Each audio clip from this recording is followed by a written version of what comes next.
완용봉추입니다. 조금 전에 이번 주 시장 전망에 대한 말씀을 좀 드렸는데요.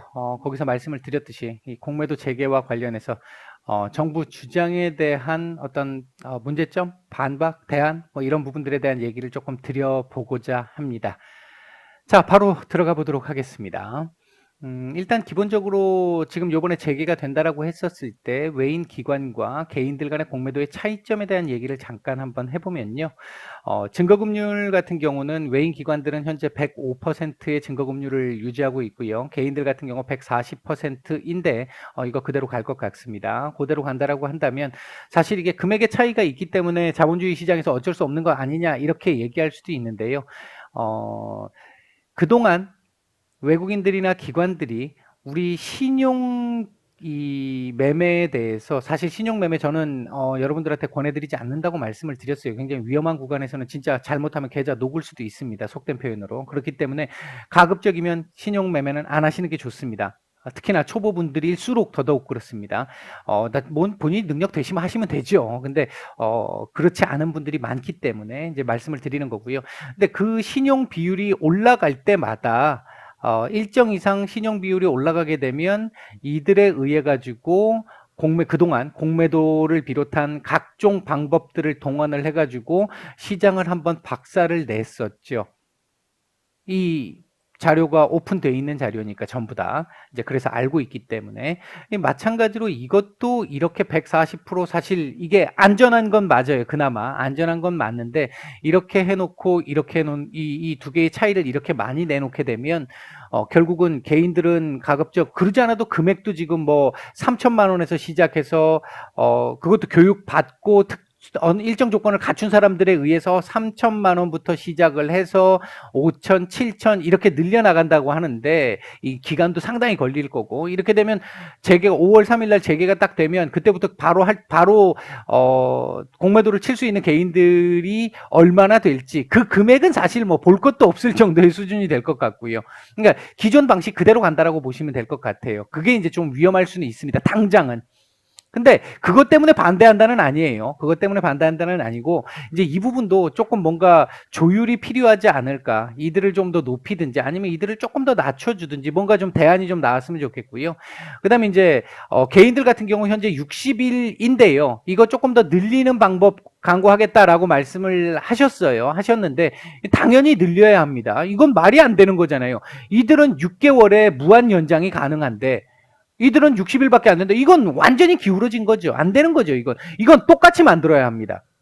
이건 똑같이 만들어야 하는 거고요. 근데 여기서도 또 하나 문제가 생길 수 있습니다. 이게 사실 할 얘기가 되게 많은 부분인데요. 간단하게 몇 가지만 좀 얘기를 해보면요. 정부 쪽에서 이렇게 말씀을 하셨어요. 6개월에서 뭐 그때 연장은 계속해서 가능하다. 그러나 이 상환 요구가 들어오면 바로 상환을 해야 한다. 그렇기 때문에 문제되지 않는다. 라고 말씀을 하셨는데 그건 진짜 말 그대로 현실과 이론의 이 차이를 너무 간과하신 거라고 생각을 하거든요. 예를 들어서 A라는 외국계 증권사와 B라는 외국계 증권사가 있고 그다음 C라는 개인이 있었을 때 우리나라 개인이 있었을 때 상환 요구가 들어왔어요. 이게 예를 들어서 이 대주를 해준 이 어디 증권사라고 가정을 해볼게요. 가라는 증권사라고 해본다고 한다면 이 가라는 증권사에서 예를 들어서 상환 요구가 다 들어왔어요. 개인들에 의해 가지고 예를 들어 들어왔다라고 하면 A 증권사, B 증권사, C라는 개인 이렇게 딱 놓고 봤을 때 C라는 개인한테는 바로 일단 야 상환해 라고 얘기하면 그냥 바로 상환해야 합니다. 뭐 방법 없죠.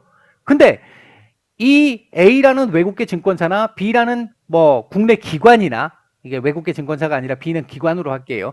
이들 같은 경우는 예를 들면 이거 상환해 라고 했었을 때 그걸 상환을 하고 다른 걸 또 빌려가든지 아니면 이거 상환 유예를 해달라고 얘기를 하겠죠. 그러면 이쪽 증권사에서 대주를 해준 이쪽 증권사에서 알았어. 그러면 다른 애들 거 상환 다 얘들한테 상환을 해야 될 걸 C, D, E 하는 이 개인들한테 상환 요구 다 받고 이들 거 그대로 유지시켜 줄 수 있죠. 지금까지 그래 왔으니까.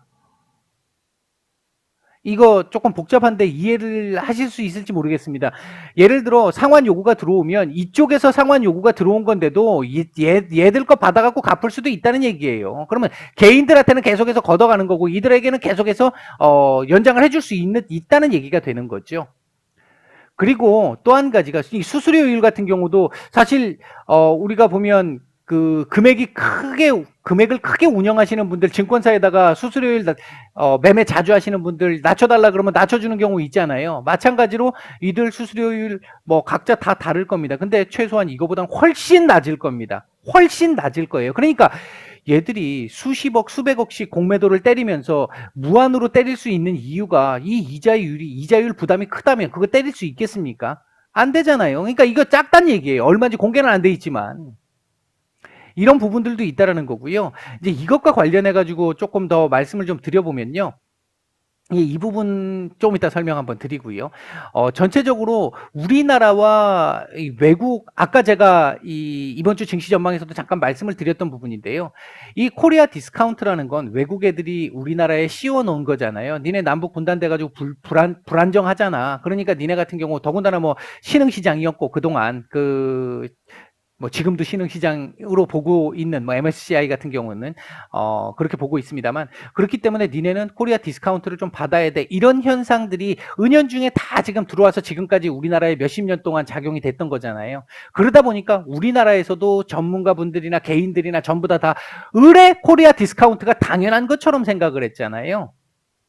그렇죠. 이제 지금까지 그래 왔잖아요. 우리 스스로도 누군가가 예를 들어 아주 이 어른이 아주 어린 아이에게 넌 이렇게 할 수 있는 애야, 넌 이거밖에 안 돼라고 계속해서 설득하다 보면 나중에 이 아이가 커가지고 난 이거밖에 안 되는 애야 이렇게 스스로 생각하는 거하고 똑같습니다.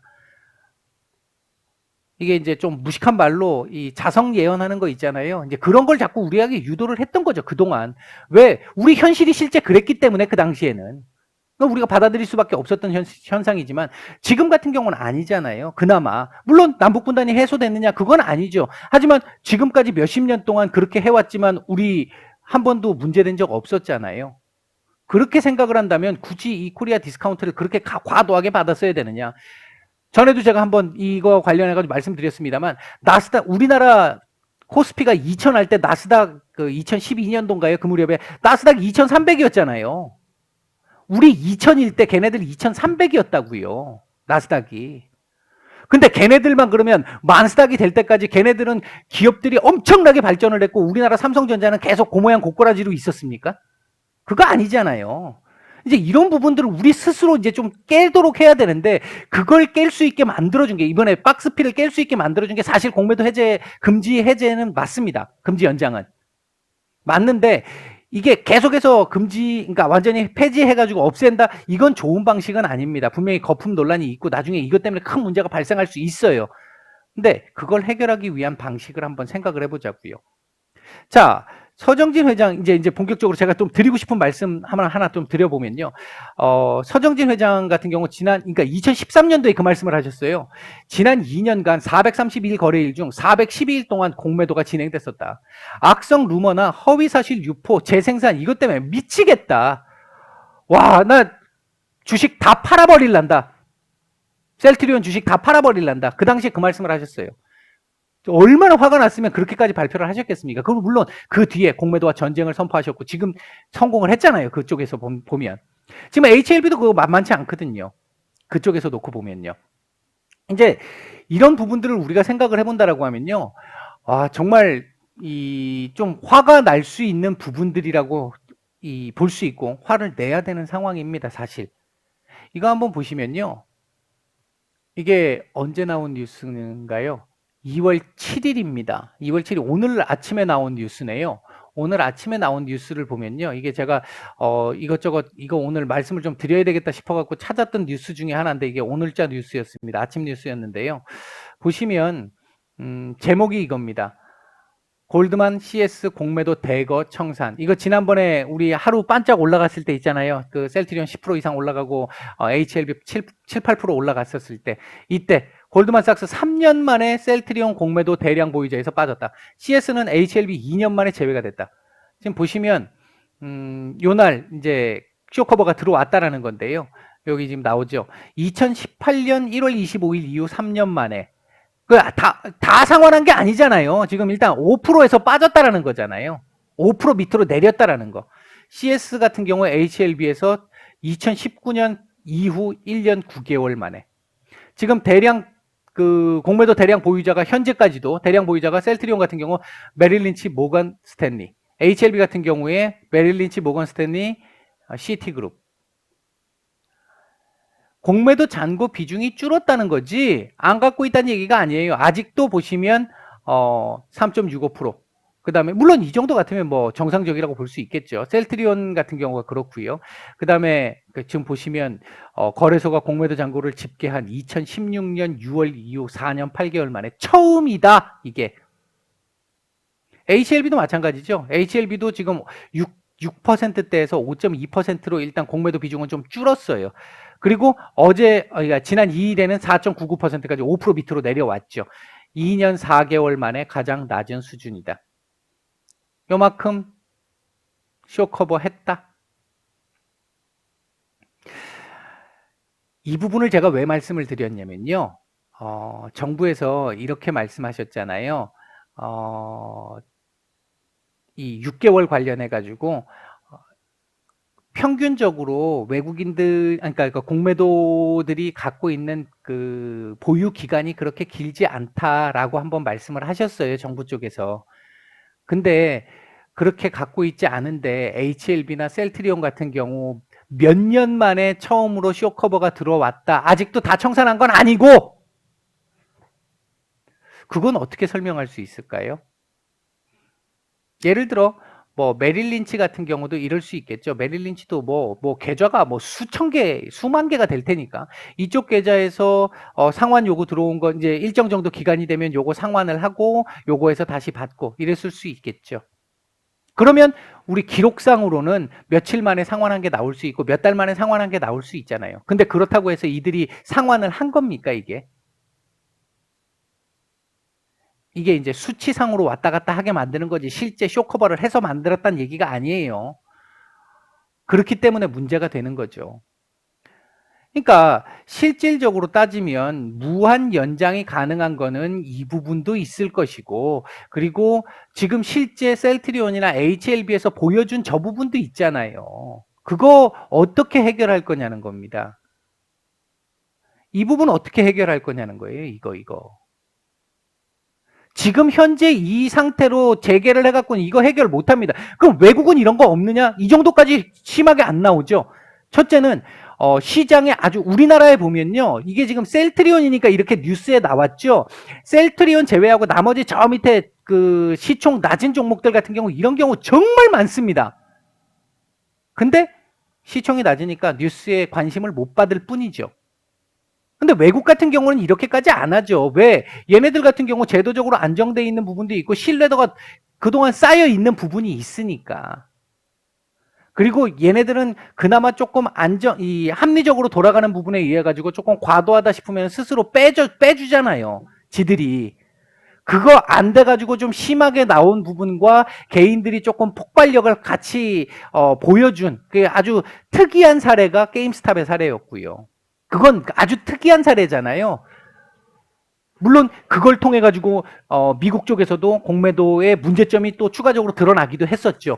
아주 뭐 좋은 선례였다고 봅니다. 그 자체가 좋았다는 게 아니라 공매도의 문제점을 밝혀낼 수 있었다는 점에서 어쨌든 이거 이제는 좀 안 해야 되는데 우리나라는 외국인들이 이미 공매도를 통해 가지고 개인들 돈을 그냥 거저 가져간다라는 생각을 거의 갖고 있는 상황이기 때문에 제가 좀 과도하게 표현을 했습니다. 과도하게 표현을 했는데 거의 그 정도로 놀이터라고 할 만큼 갖고 갈 수 있는 자신감을 보이고 있기 때문에 더군다나 이거 다시 시작해요. 재개를 해요. 5월 3일 날. 시작을 하면 그네들은 항상 해왔던 거 하는 거잖아요.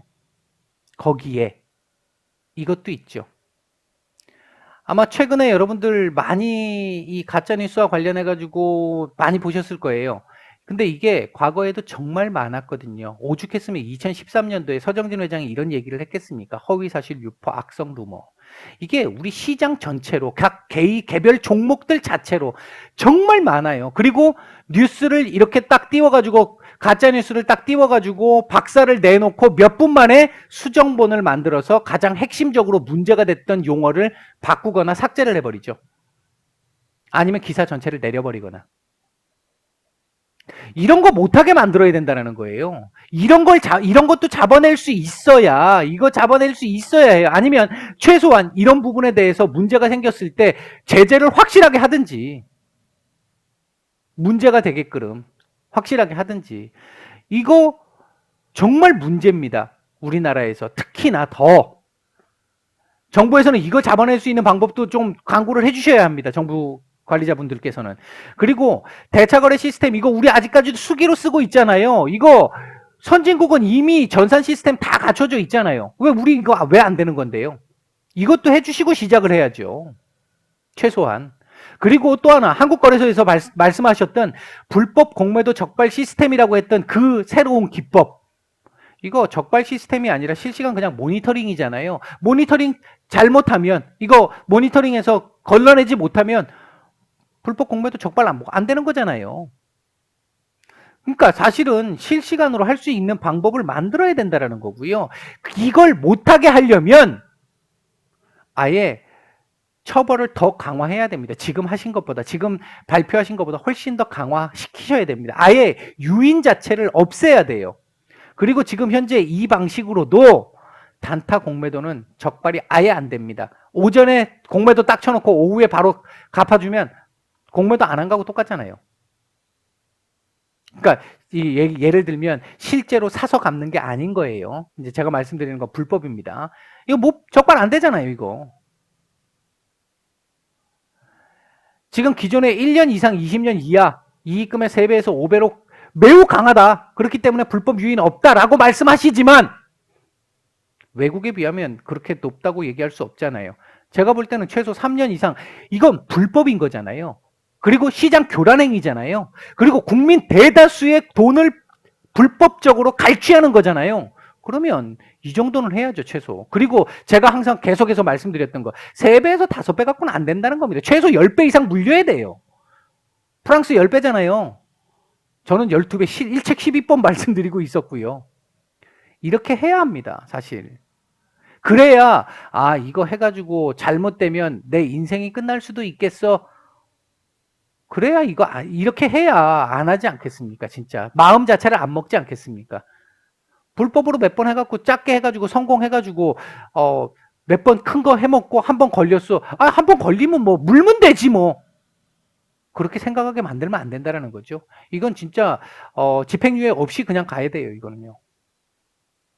만약에 진짜 정부에서 개인 투자자를 보호하고 공정함이라는 걸 목적으로 하신다면 이렇게 하셔야 되는 거 하고요. 무조건 하고 외국이 하니까 다 한다가 아니라 이런 것 좀 제어할 수 있는 상황을 만들어 주시고 해달라는 겁니다. 저는 공매도 있어야 된다고 보는 사람이에요. 이거 삼성전자 제가 한동안 계속 말씀드렸잖아요. 개인이 계속해서 사갖고 나중에 이거 어떻게 하겠느냐. 그 말씀 드렸잖아요. 그게 공매도하고 관련돼 있는 부분이거든요. 말씀을 제가 안 드렸지만 필요하다고 생각하는 사람이에요. 근데 너무 불공정한 방식으로 대충 빨리빨리 하려고 빨리빨리 이게 정상적으로 우리나라만 지금 현재 공매도가 있으니까 인도네시아도 지금 이제 끝낸다고 하니까 우리나라만 남아 있으니까 빨리 해야 되겠다 이렇게 생각하시는 건 정말 그건 더 큰 문제를 낳을 수 있습니다. 지금 이거 뭐 선거 제가 그 말씀 드렸잖아요. 이거 발표 나기 전에 선거 끝나고 나면 한다는 얘기 할 것 같다. 정부에서 하겠다고 발표할 것 같다. 아니나 다를까 선거 끝나고 지금 하는 거잖아요. 그러니까 이게 지금 정치권에서 그 정치권에서도 사실 이런 거 하나도 지금 바뀐 게 없는데 요번에 선거 끝나고 한다 그러니까 환영한다. 그것도 뭔가 좀 이율배반적인 얘기고요. 좀 아무튼 저는 개인적으로 좀 이런 부분들이 좀 더 보완이 됐으면 하는 그 바람이 굉장히 큽니다. 이래야 개인들이 그나마 손해 좀 덜 볼 수 있습니다. 안 본다는 얘기가 아니라 덜 볼 수 있습니다. 오늘은 이 정도까지만 하고 마칠게요. 일요일 아침부터 좀 열을 내서 죄송합니다. 마치겠습니다.